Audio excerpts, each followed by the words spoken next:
My name is Michelle. Growing up, the difference between my twin sister Linda and me was like night and day. She was the golden girl, and I was not.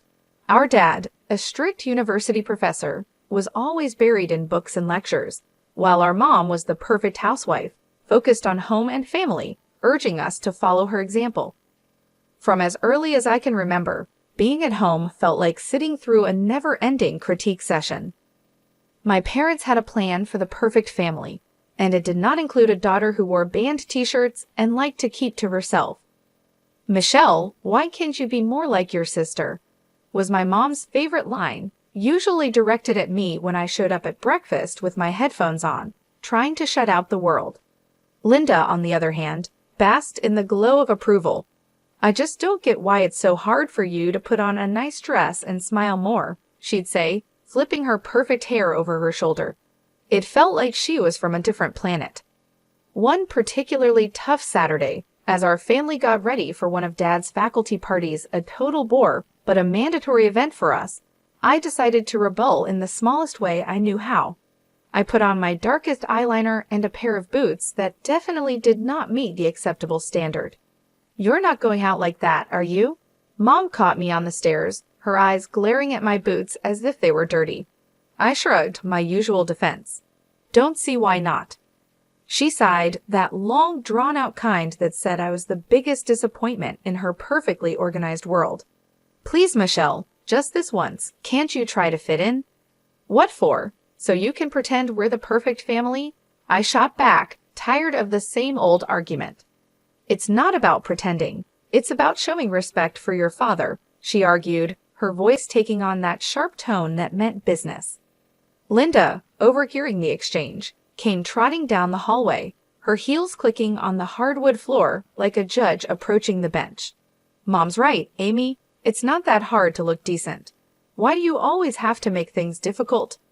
"I don't want to be a clone of you, Linda," I snapped, feeling my face get hot. I hated these arguments, hated being compared, but more than anything, I hated feeling like the odd one out in my own home. Dad appeared at the bottom of the stairs, his brow furrowed. "Michelle, go change now. We're leaving in 15 minutes, he said firmly. His tone left no room for argument. He didn't yell. He didn't need to. The disappointment in his eyes was enough to send me marching back to my room to swap my boots for plain flats and wipe away half my eyeliner. As we drove to the party, the car was silent except for the classical music Dad insisted on playing because it was calming. I stared out the window, watching the trees blur past. In that moment, I promised myself that someday I'd live a life where no one could tell me what to wear, how to act, or who to be. Someday, I'd be free from these expectations. My room was the only corner of the house where I could pretend I was somewhere else, anywhere else. Unlike the rest of the house, which was filled with my parents' choices, my room was mine. It wasn't much, just 3 walls covered in sketches and music posters, but it was my escape from the reality of my family's expectations. One evening, as I was trying to lose myself in a playlist of my favorite bands, Dad knocked and marched into my room, his face set in a familiar frown. "Michelle, turn that noise down, and why haven't you studied with Linda today? You know you both have exams coming up," he said, his voice stern. I pulled out one earbud and looked up at him, trying to keep my voice calm. "I've been studying, just not with Linda. I learn better on my own." Dad shook his head, clearly not believing me. "You know the rules. Your sister gets good grades, and you should be doing the same. I don't see why you always have to make things difficult." "It's not about making things difficult," I said, feeling my frustration grow. "I just don't see why I have to do everything Linda's way. Can't I have my own way of studying?" He didn't respond to that, just switched to another complaint. "And those friends of yours, I saw you with them at the cafe yesterday. I don't think they're a good influence. You should be spending time with the daughters of my colleagues. They're more suitable." I felt my temper rising. "Suitable for what? For you?" "Because they talk about economics and pretend to enjoy those boring university gatherings." Before he could answer, Mom appeared at the doorway, her voice sharp. "Michelle, your father is right. Those girls are from good families. They know how to behave. They're the kind of friends you should want. I stood up, facing both of them. What if I don't want friends who are picked for me? What if I want to choose my own friends, choose what I study, or even decide what I want to be? That's enough, Michelle, Mom said firmly. You know your future is with the university. Your father has made sure of that.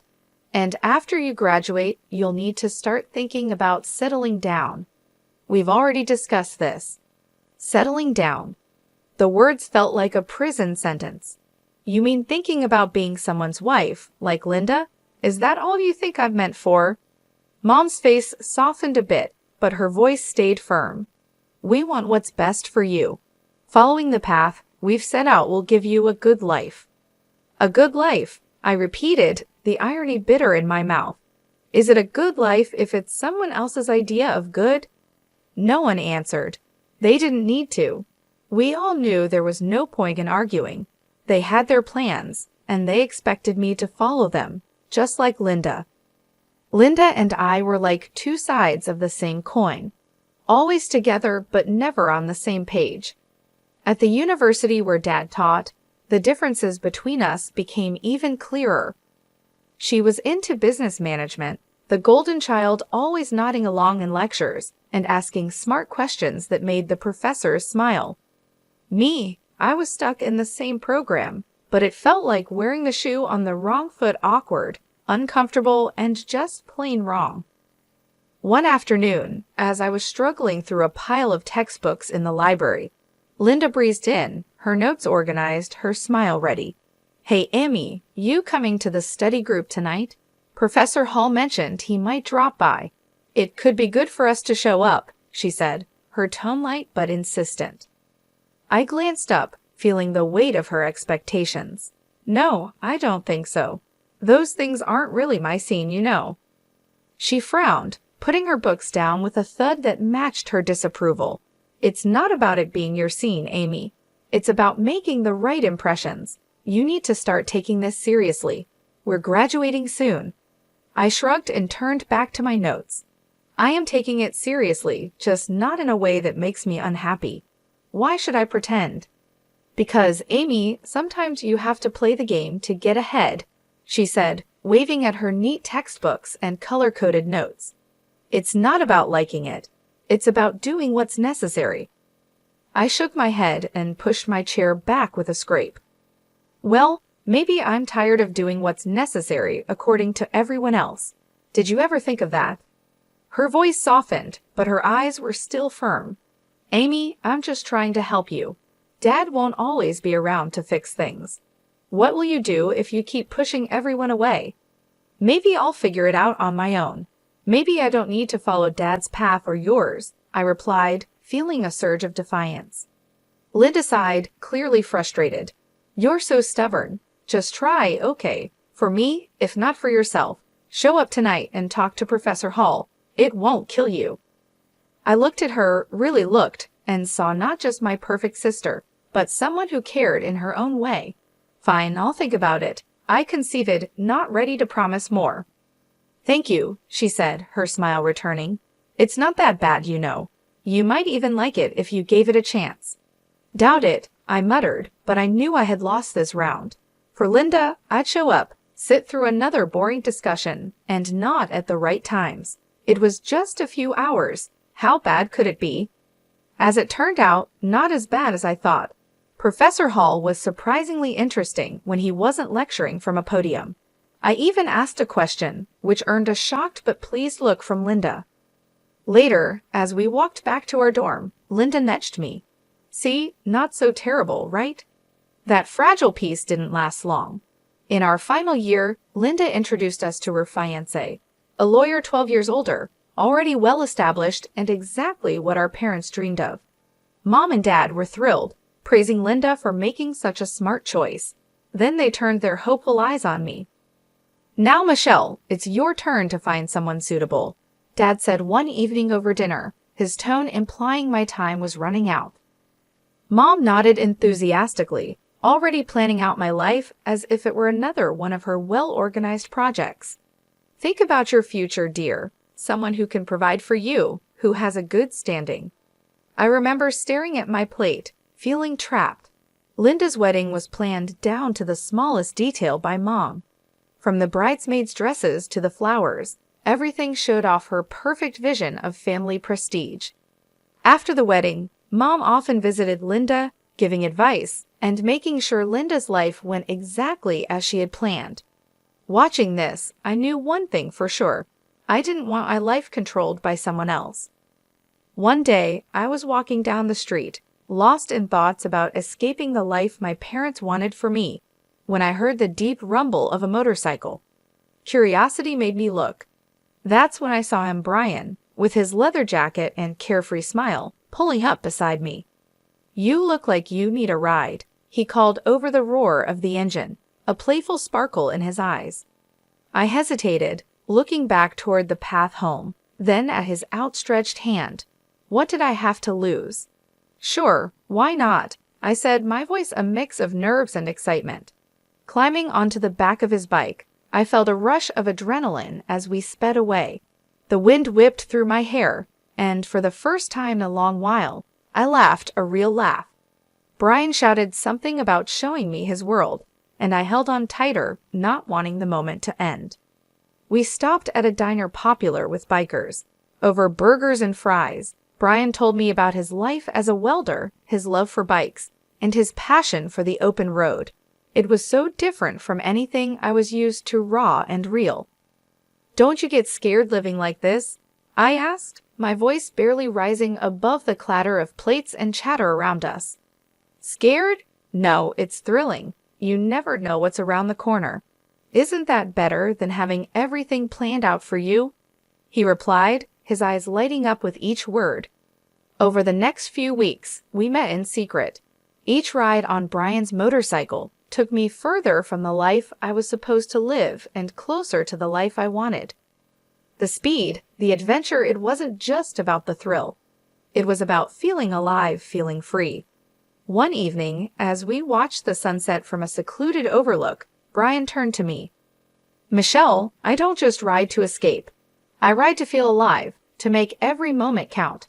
With you, every moment feels like it's worth something." I leaned into him, my heart beating fast. "I've never felt like this before. You make me feel free, Brian." He smiled, pulling me closer. "Then let's not go back to just existing. Let's live." 5 months with Brian felt like a lifetime of moments.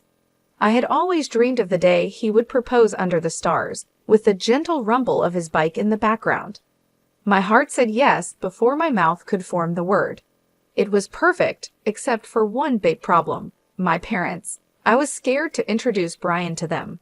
He was everything they disapproved of: his rough edges, his wild spirit, his simple but happy life as a welder. But love gave me courage, and I decided it was time for them to know. The day I brought Brian home, he wore his usual leather vest, red t-shirt, ripped jeans, and a bandana. I loved that about him. He was always himself.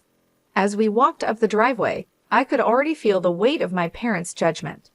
When we stepped inside, Mom's face went pale at the sight of Brian, her eyes widening in shock. "What in the world, Michelle?" she gasped, her voice barely a whisper. Dad's reaction was harsher, his words sharp as knives. "Who is this, and why is he dressed like a thug in our house?" I took a deep breath to steady my nerves. "Mom, Dad, this is Brian. He's the man I love. We're getting married." The silence was deafening. Then Dad turned to Brian, his tone full of disdain. "Married? What do you do for a living, young man? What are your qualifications?" Brian, bless him, didn't waver. "I'm a welder. I took some specialized courses after high school. I work hard and make an honest living." The look on my parents' faces was a mix of horror and disbelief. Mom looked like she might faint. "A welder, Michelle? You can't be serious." Dad's voice rose, anger flaring. "You expect us to bless this, to throw away your future for a welder?" I felt my resolve harden. "Yes, because he makes me happy. Isn't that what should matter?" "But the life you'll lead," Mom started, her voice trembling. "It will be the life I choose," I shot back, my own voice gaining strength. Dad shook his head, his decision clear. "We cannot and will not support this. If you choose him, don't expect to be a part of this family." The finality in his tone broke my heart, but not my decision. Brian squeezed my hand, giving me the strength to face them. "Then I choose Brian. I choose us. I choose my happiness." Mom's eyes filled with tears, and Dad's jaw clenched tight. "If you walk out with him, don't bother coming back," Dad said, his voice cold. Walking away from my parents' house with Brian, my heart was a mess of emotions: pain, relief, excitement, and fear all mixed into one. The night air felt different, like each breath was a new beginning. I took a step further into a new life. We rode in silence for a while, the steady roar of the motorcycle beneath us. When we finally stopped at a small diner on the edge of town, Brian turned to me with a serious look. "Are you sure about this, Michelle? I mean, really sure? There's no going back after tonight," he said, his eyes searching mine for any sign of doubt. I nodded, squeezing his hand tightly. "I've never been more sure of anything. Being with you feels right. It feels like what I'm meant to do." He smiled that reckless, charming smile that had won me over the first day we met. "All right then, let's do it. Let's start our life together." Inside the diner, we found a quiet booth in the corner. The waitress brought us 2 coffees without asking, and we sat there planning our next steps. "So what's first?" I asked, stirring cream into my coffee and watching it swirl. "We'll need to find a place to stay, at least for a while, and maybe look for jobs. I have some buddies who can help us get started," Brian replied, sounding practical but hopeful. "It's going to be tough, isn't it?" I said, more as a statement than a question. The reality of what we were doing was starting to sink in. Brian reached across the table and covered my hand with his. "It might be, but we'll handle it together. Tough is nothing new for either of us, right?" I couldn't help but laugh, a short, genuine burst of amusement. Right, together. We spent hours in that diner talking and planning. Every so often, Brian would mention an idea that sounded so wild and free that it made my heart jump. "And maybe one day, we'll save enough to take that road trip across the country. Just you, me, and the open road." "I like that," I said, allowing myself to dream bigger than I ever had. Riding back into the city, we began our search. The next few weeks were a blur of activity. We found a small apartment on the edge of town. It wasn't fancy, but it was ours. Brian found work at a local garage, and I picked up shifts at a nearby diner. Life was hard, but it was ours. We made do with what we had, and every night when we came home to each other, it felt like we had everything. Months later, we decided it was time to make it official and got married in a small, intimate ceremony. I held onto a small hope that my family would show up, that they would see how happy I was and let go of their prejudices. But the chairs we had reserved for them stayed empty, and no congratulatory messages came. Despite the sting of their absence, the day was perfect because it was ours. Over time, I grew very close to Brian's mom. She welcomed me with open arms, calling me her daughter and filling in the gaps left by my own family. Her warmth and acceptance helped heal some of the wounds left by my parents' rejection. Things finally started looking up for Brian and me. After he completed some additional training and became a certified underwater welder, his income shot up to $230,000 a year. That change made a huge difference. We managed to buy a townhouse in a nice area, the kind of place I had always dreamed about but never thought I'd actually live in. I started working as a dispatcher in Brian's company. It wasn't just a job. It felt like I was part of something important, supporting the man I loved and building our future together. On weekends, we escaped the city on his bike, roaring through winding roads and taking in the breathtaking views of nature. Those moments, with the wind in my hair and Brian's warmth against my back, were pure bliss. Living nearby, my mother-in-law became a frequent visitor.